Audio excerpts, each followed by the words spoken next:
Hi everyone, welcome to the next diecast. Today I'll be showing you and reviewing this 1/18 scale 1939 Ford Coupe made by Maisto. You can find this model today online for around $26 to $40.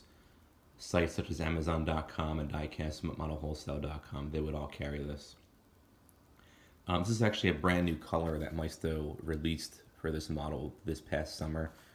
It's like a light mint green with white wall tires, and it really does look stunning on this car. It really looks incredible when put on display with other like classic cars and all that. It does also come in a red, like a fire engine red, with matching red wheels. And in the past, it's also come in a dark green and a dark blue.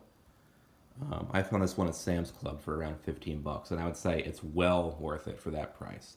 And it's a fairly good deal if you find it for the $30 price range. So without further ado, let's go ahead and start with the overview of the car and the review. We'll start with the front up here. The headlights look pretty good overall. There are a couple of pegs, as you can see here. There's one on each one, but that would be kind of where the light bulb is on the real car, so it doesn't really like detract from it too much. The lenses do have kind of a texture to them a little bit, but not really. And the lights themselves are a little bit loose, but as long as like you don't really mess around with them, they won't be coming off. This grille here, it's done in chrome plastic. I wish they may have done the slats a little bit more pronounced instead of just like a flat chrome. It does look good though. This front bumper here is plastic, but it's nice and sturdy. Moving along to the side, we'll take a look at the wheels. The wheels look pretty good. They have a V8 printed on the center. There's no branding on the tires or anything. It would have been cool to see that, but they do look pretty good still. Paint quality overall, I would say, is flawless. There's no areas where it's applied too thick or too thin, and it looks pretty good. Mirrors are nice and sturdy. Actually, never mind. Not so much on this side, but on this side, it's pretty sturdy. There's also an antenna on the roof, as you can see there. There is silver pinstriping that goes down the side of each side of the car. And I'd say it looks pretty good. It's painted on nicely. Taking a look at the back, you'll see Maisto added the California license plate to the front and back. It says 1939 World's Fair on it, which is a cool touch. The lights down here, they are separate pieces there and just painted on. Which is nice to see. A lot of times they'll put on like small lights and just paint them on instead of using separate pieces. But on this one, they put them on separately. There's another bumper back here, nice and sturdy. So for opening features, we'll go and take a look at the trunk first. The trunk has a nice kind of texture to it, almost like, not like carpeting, but something else. You can feel it. There's actually a full-size spare tire in the back too, which is a really cool extra touch. It has a rubber tire, and the wheel itself is actually the same size as the exterior wheels, so they added a good detail with that. This doesn't stay open at all. It hasn't stayed open since I got it, which is kind of disappointing a little bit. Let's move along to the front. We'll open up the hood. Maisto did a pretty good job at detailing the V8 that's in here. You can see that there's some pulleys and stuff and some wiring. You can see all the way down to the bottom, which is also kind of cool to see. Yeah, I'd say it's an overall generously detailed engine.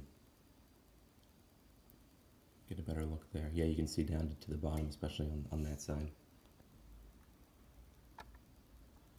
Doors also open, and they open all the way, which is nice. Interior detail is actually pretty good. Maisto did a really good job with imitating the wood dashboard look. The real dashboard on the car wasn't actually wood, it was like a metal, but it was painted to look like wood. But I think Maisto did a good job with that feature on here. Door panels, not much to see. There's the window winder and the door handle on there. They have kind of a texture to them. And the seats have that same texture that the trunk has. Not sure what they were going for here, but it does look like they're actual seats, which is nice to see. Steering wheel is nice and pronounced, and it's well detailed. The pedals, they look okay. They could be a little bit better, but they look okay. I think they're a bit too small for the car.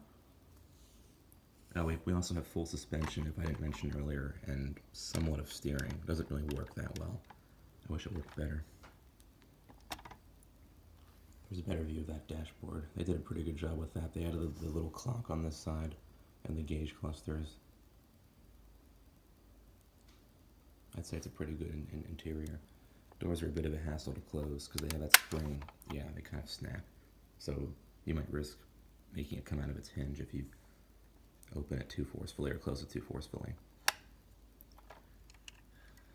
Undercarriage detail, there's not too much to see. What is there, it's all kind of blackened out. There isn't that much like real detail or anything. Wish they added a little bit more, but that's not a big deal or anything because they don't usually do like well detailed undercarriages.